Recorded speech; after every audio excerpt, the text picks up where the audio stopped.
Bonjour à tous, c'est Alicia sur Radio ACB dans l'émission Parole d'ado. Aujourd'hui, nous allons parler d'un sujet important, l'éducation dans le monde.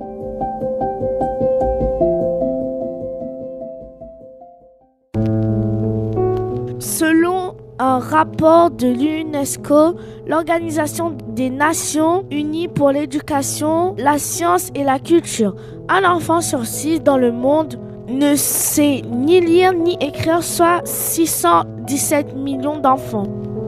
Dans ce même monde, 16% des enfants et des jeunes ne sont pas scolarisés. Au niveau primaire, un enfant sur 10 n'est pas scolarisé.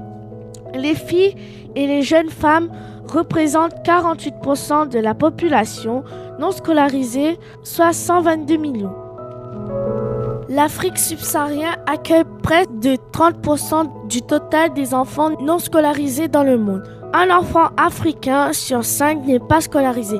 19,7%, seule la moitié des enfants atteignent le deuxième cycle du secondaire. Sommes-nous tous égaux quand il s'agit d'école? Comment les écoliers à travers le monde vivent-ils leur scolarité?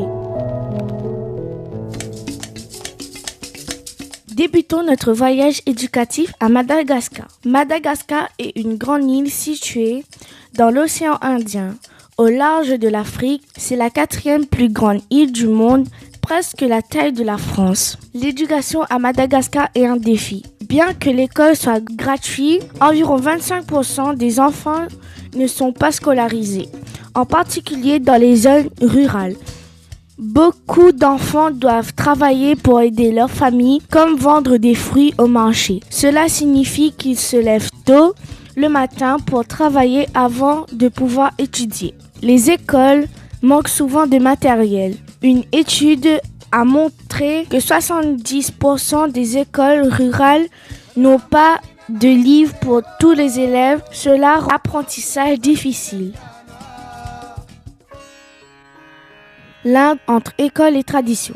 Passons maintenant à l'Inde. Sur l'île de la Réunion, nous avons une forte connexion avec ce pays, notamment à travers la présence d'une communauté indienne qui a enrichi notre culture et notre gastronomie. En effet, de nombreux Réunionnais ont des ancêtres indiens, ce qui influence notre patrimoine. En Inde, environ 96% des enfants sont inscrits à l'école primaire, mais beaucoup d'entre eux quittent l'école avant d'atteindre le secondaire.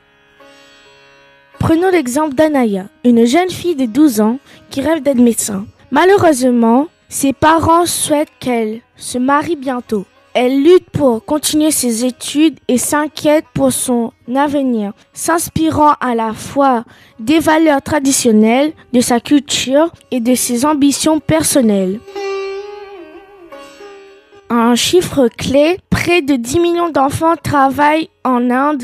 Malgré l'interdiction de travail des enfants, beaucoup sont employés dans des usines de textiles où les conditions de travail sont souvent dangereuses. Ces enfants perdent des années d'éducation précieuses en raison de ces obligations.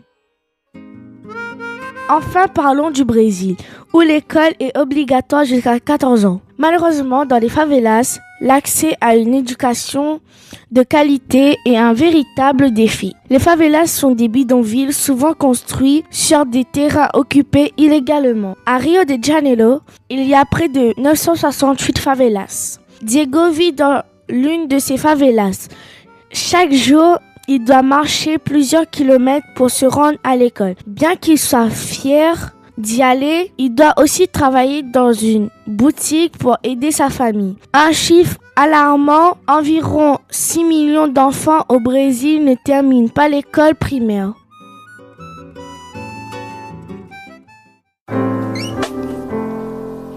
Pourquoi l'éducation est-elle importante? Pourquoi il est important de parler de l'éducation?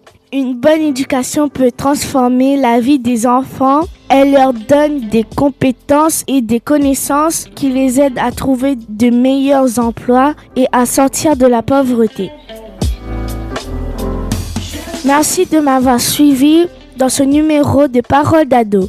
nous avons découvert que l'éducation est un droit, mais qu'il reste encore beaucoup de travail à faire pour que tous les enfants dans le monde aient accès à une éducation de qualité. Et bien sûr, pour réaliser cette émission, j'ai utilisé les sites de UNICEF, Wikipédia et UNESCO.org. Rejoignez-nous très bientôt pour une nouvelle émission autour de l'univers des ados. C'était Alicia, à bientôt sur Radio ACB.